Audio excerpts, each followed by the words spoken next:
Okay, today I'm going to talk about Rene Descartes, the first Meditations. Descartes is the father of modern philosophy. He lived from 1596 to 1650. And so today I want to talk about Rene Descartes, explains kind of what he was up to. We've already talked a little about Descartes. We've talked about his Cartesian dualism, the way he split reality into minds and matter, and the problems that arose from that, which we haven't discussed yet, but the mind-body problem and the problem of other minds, the problem of perception, the problem of the existence of the external world, the problem of dreams, of sleep, the problem of animals, and so on, which we'll talk about later. But today I want to talk about, I don't want to talk about Cartesian dualism today. I want to basically um, kind of introduce the his first meditation. There are six meditations.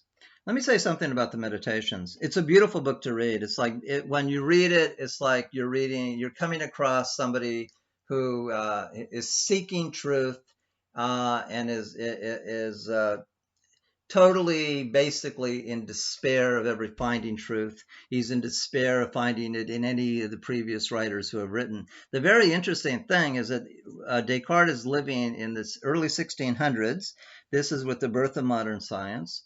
It's about 2,000 years after Plato and Aristotle. And you would think that somebody who is so obsessed as Descartes was with finding knowledge, would say, look at, well, I haven't been able to find knowledge, but wow, we've got 2,000 years of philosophical reflection. I can go back and read Aristotle, I can read Plato. They must have something to offer. The strange thing is, though, that Descartes doesn't find hope at all in reading any previous philosophers. I mean, basically what he's doing is starting from scratch. He's basically just wiping out the history of thought and starting afresh. So when you read Descartes, it's very liberating. I mean, it's exciting. The first meditation is one of the most exciting philosophical works you'll ever read. It's not written in an academic jargon. It's written for the general reader. Anybody could read it. It's written as a narrative of his life, and it's very personal. He's talking about himself. He's constantly referring to I. So this is not in a lot of philosophy. It's very abstract, and you lose sight of the fact that there is a concrete individual human being philosophizing, because ultimately the individual kind of is beside the point. In philosophy, it's basically we don't care about the individual. We care about these abstract ideas, the conceptual stuff. And so we don't really care about the biography of the individual. Descartes is very different. Descartes is philosophizing from the first person's perspective. He's not saying that we need to examine this. He's saying I need to examine this. Descartes had the best education of his day.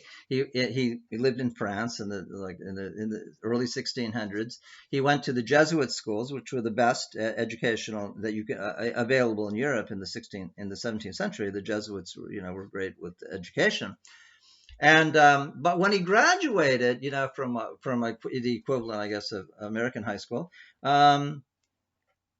he basically said, he didn't really. He realized he didn't know any. He didn't.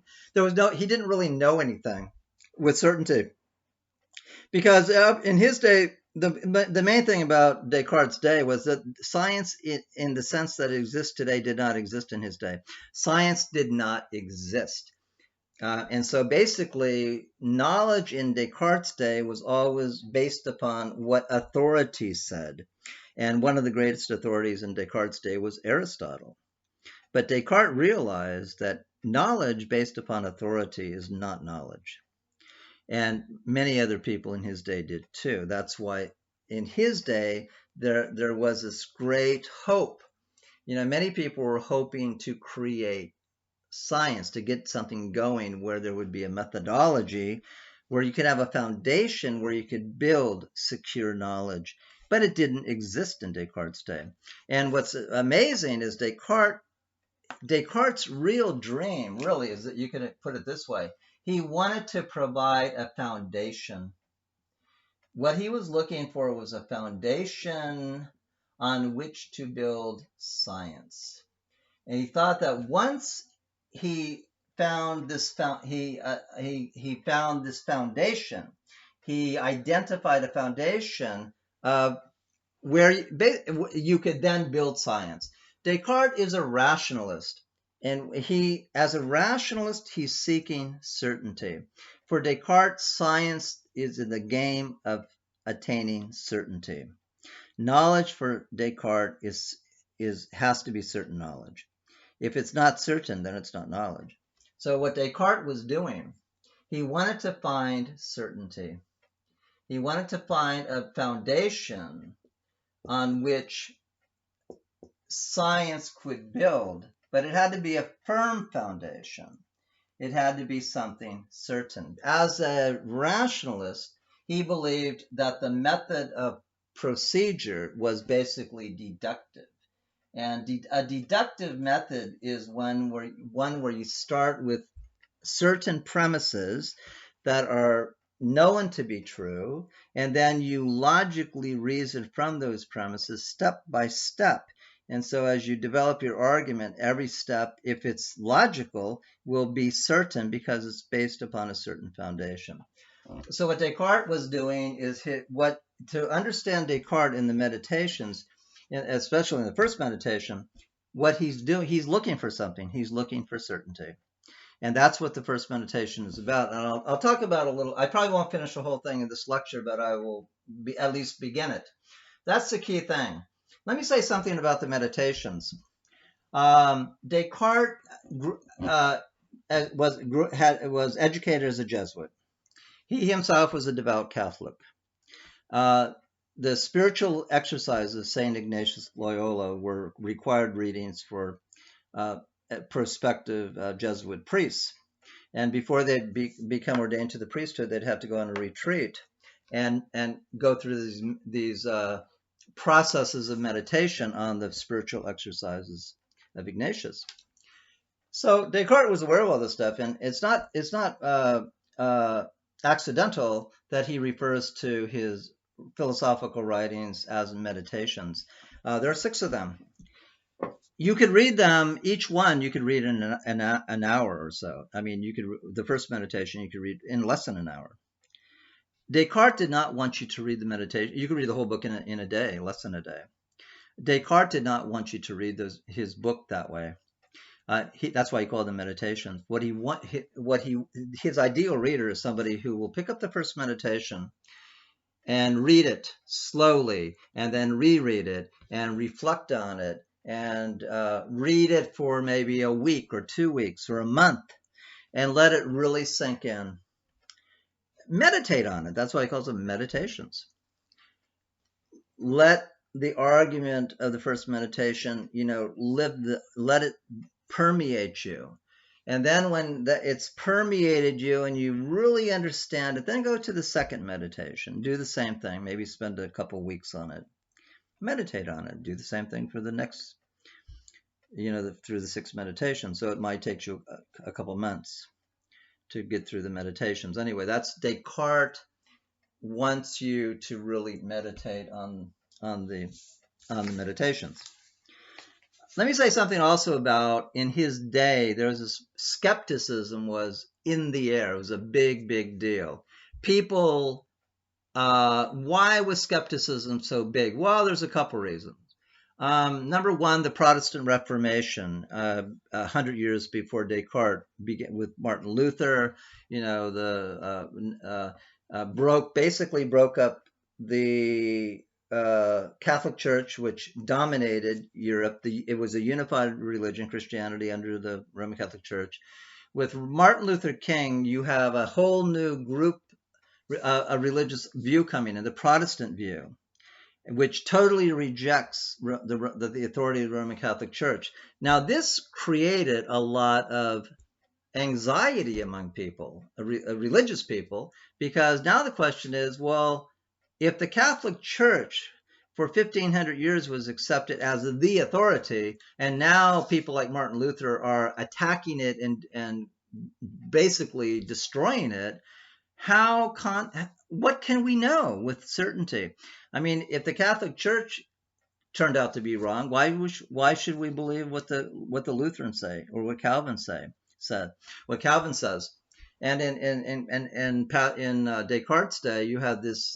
Europe was basically split between Protestants and Catholics, both claiming to have knowledge, and both saying the other one was wrong. So that leads to skepticism. People say, "Well, you can't know anything," and the religious people, then would say, "Yeah, well, it's the same thing with science. I mean, we can't know anything either." Some people say the Earth, Galileo came along, so he said the same thing. For a couple thousand years, everybody believed Aristotle, that the Earth is at the center of the solar system, and now it turns out that the sun is at the center, and we don't even know that for sure, because in Descartes' day it was still up for grabs. So it didn't look like there was knowledge was going to be available. It wasn't available. So and then people like Montaigne are writing, and Montaigne is a skeptic. So skepticism was in the air, and basically what Descartes is doing, he's fighting skepticism. He's trying to show that science is possible, but that's going to be very, very difficult to do. And that's what the Meditations is all about. Basically, what Descartes is going to do, he's going to try to out-skeptic the skeptics. He's going to defeat skepticism by being more skeptical than any skeptic has ever been. And when we go through the first meditation, you'll see how that works. Let me say something too about. I'll relate something about, because we just did Freud. So we read The Future of an Illusion. The future, excuse me, of an illusion. So let me say something about the connection between Freud and Descartes. Now, you might say that's kind of a strange connection, but there is a connection. And it's this. First of all, Freud talks about the unconscious. Descartes would not have, that wouldn't have made any sense to Descartes. But anyway, let me talk about the distinction this way. We saw for Freud that Freud believed that science was undermining religion. So Freud believed that civilization was based upon religion, and that science was undermining religion, and that when science destroyed religion, civilization was going to collapse. In Descartes' day, so Freud was talking about a foundation. He was talking about how civilization, the foundation of civilization, is being undermined by science.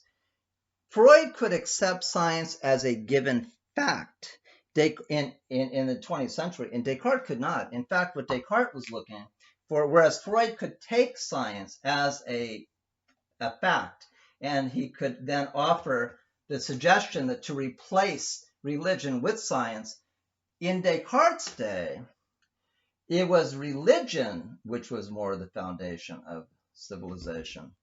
And most people accepted religion as a fact.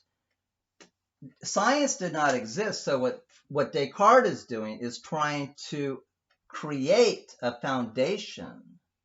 This is Descartes, a foundation for science.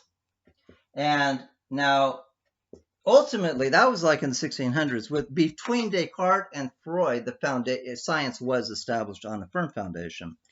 It wasn't established on the foundation that Descartes hoped, because modern science really does not share Descartes' dream of certainty. Modern science has given up the idea of, basing of certain knowledge. For modern science, knowledge can always be corrected.